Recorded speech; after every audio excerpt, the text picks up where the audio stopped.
ये आकाशवाणी के जम्मू केंद्र की आवाज है। 7:30 हुए हैं। समाचार पत्रों की सुर्खियों के लिए आइए अब चलते हैं न्यूज डेस्क की ओर। समाचार पत्रों की सुर्खियों के साथ आज मैं हूं प्रणव शर्मा। एक समाचार जो लगभग सभी समाचार पत्रों में सचित्र छपा है। प्रधानमंत्री नरेंद्र मोदी आज बन जाएंगे सबसे लंबे समय तक लगातार पद पर रहने वाले देश के दूसरे प्रधानमंत्री।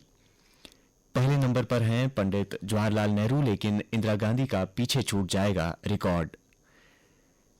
गृह और सहकारिता मंत्री अमित शाह ने कहा कि सहकारी क्षेत्र में भारत को 2047 तक विकसित राष्ट्र बनाने की क्षमता, हर गांव में होगी सहकारी संस्था, 2034 तक 50 करोड़ लोगों को मिलेगा रोजगार।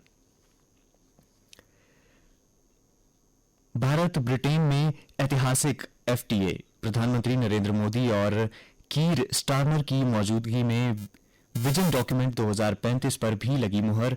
मुक्त व्यापार समझौता मात्र आर्थिक साझेदारी नहीं, बल्कि यह साझा समृद्धि की योजना।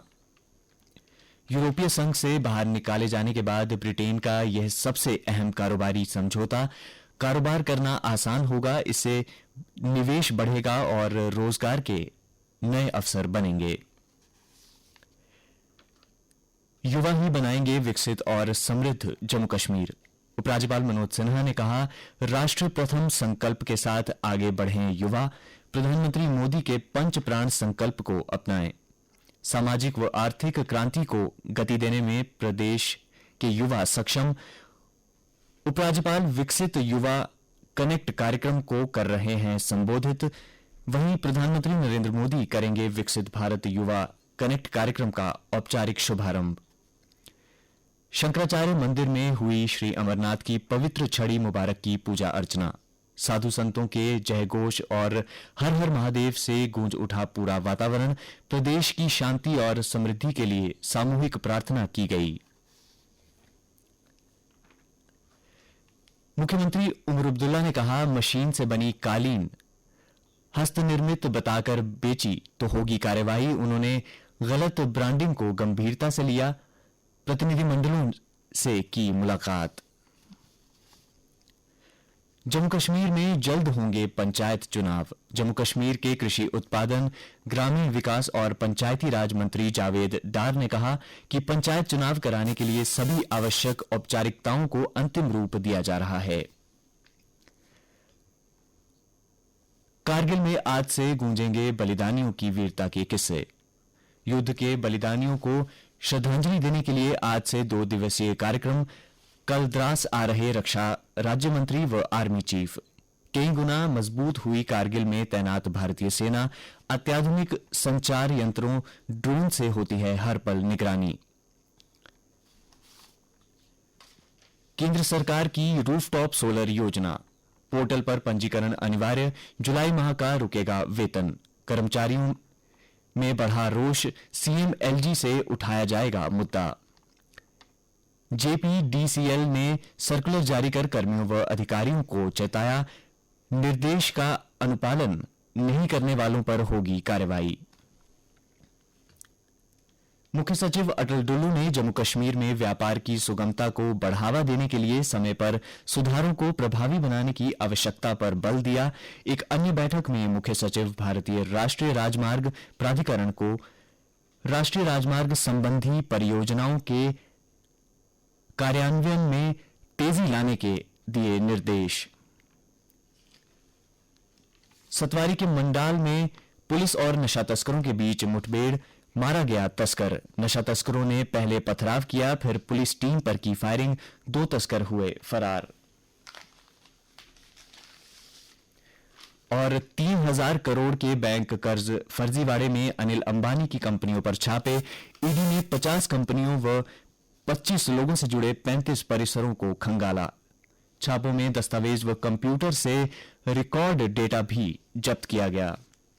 अब अन्य समाचारों के साथ हैं मेरे सहयोगी योगेश्वर शर्मा। धन्यवाद प्रणव। जम्मू कश्मीर की प्रसिद्ध 43 दिवसीय मचेल यात्रा 25 जुलाई यानी आज से शुरू होगी। सुबह 10 बजे से मां चंडी के दरबार के बंद कपाट श्रद्धालुओं के लिए खुल जाएंगे। यात्रा मार्ग पर बिजली, पानी, मोबाइल शौचालयों की व्यवस्था करने के निर्देश दिए गए हैं।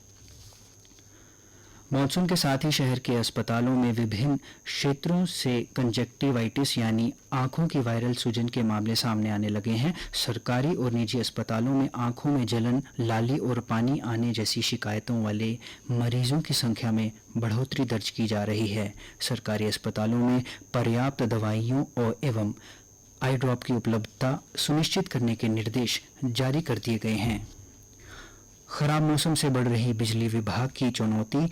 तीन दिन में लगभग संभाग के विभिन्न जिलों में खराब मौसम से 600 से अधिक खंभे गिरे हैं और 66 तक ट्रांसफार्मरों को भी नुकसान पहुंचा है। विभाग का दावा है कि लगभग क्षेत्रों में आपूर्ति बहाल कर दी गई है और कुछ बचे हुए कार्य जारी हैं। विदेश राज्य मंत्री कीर्तिवर्धन सिंह ने राज्यसभा में बताया कि बीते साल 2024 में लगभग 2,06,378 भारतीयों ने छोड़ी नागरिकता। इससे पहले 2023 में 2.16 लाख और 2022 में 2.26 लाख भारतीयों ने नागरिकता छोड़ी थी। 10वीं आधारित पैरामेडिकल पाठ्यक्रम में प्रवेश के लिए वरीयता यानी चॉइस भरने का सिलसिला शुरू हो गया है। अभ्यर्थी आगामी 27 जुलाई तक ऑनलाइन चॉइस भर सकते हैं। Jammu Kashmir board of professional entrance exam के परीक्षा नियंत्रक प्रोफेसर गुरविंदर राज वर्मा के अनुसार नियत तिथि को सुबह 10 बजे से लेकर मध्य रात्रि तक चॉइस भरने की ये सुविधा उपलब्ध रहेगी। खेल समाचार। साहसी ऋषभ फ्रैक्चर के बावजूद खेली अर्धशतकीय पारी। भारत 358 पर सिमटा। चौथे टेस्ट में इंग्लैंड की सधी शुरुआत। 2 विकेट पर 225 रन बनाए। वहीं बेन स्टोक्स ने झटके 5 विकेट। भारतीय क्रिकेट बोर्ड बीसीसीआई संयुक्त अरब अमीरात यूएई में एशिया कप टी20 की मेजबानी के लिए तैयार है। बता दें, भारत और पाकिस्तान की टीमों का मुकाबला फिर देखने को मिल सकता है।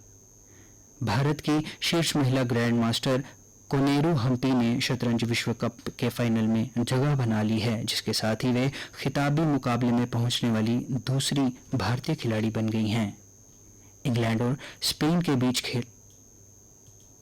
खेला जाएगा महिला यूरोपीय फुटबॉल चैंपियनशिप 2025 का फाइनल मैच। आइए अब आपको मौसम का भी हाल सुना दें। मौसम विज्ञान केंद्र के अनुसार प्रदेश में आज मौसम लगभग साफ रहेगा। कल का अधिकतम तापमान 32 डिग्री तथा न्यूनतम तापमान 24 डिग्री सेल्सियस रिकॉर्ड किया गया। आज सूर्यास्त 7:35 पर तथा कल सूर्योदय 5:40 पर होगा।